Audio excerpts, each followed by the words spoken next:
There are quite a few different game modes in Need for Speed Underground. Traditionally, there are some that Need for Speed fans will be familiar with, like circuit racing, point-to-point racing, things like that. And then we introduced some new ones this year.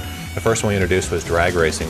So the drag mode is what we call a burst experience. It's a little different than a normal race.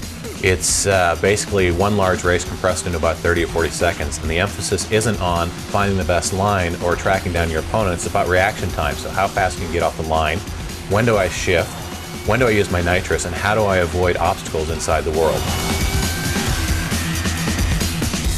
The other mode that we introduced this year that's also brand new is drift mode, and this is actually something that's come out of Japan that's really popular over there and becoming more popular over here in the US.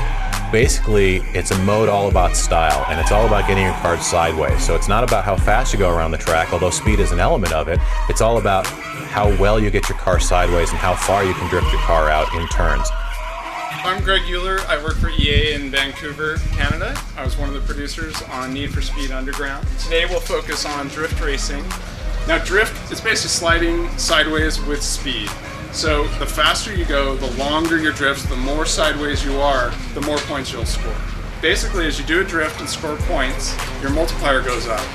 If you go too slow, the multiplier starts counting down. So we want to encourage speed through the drifts. Hey, this is Alex Pfeiffer. You really need to check out the drifting mode in a new Need for Speed Underground. It's the next best thing to the real thing.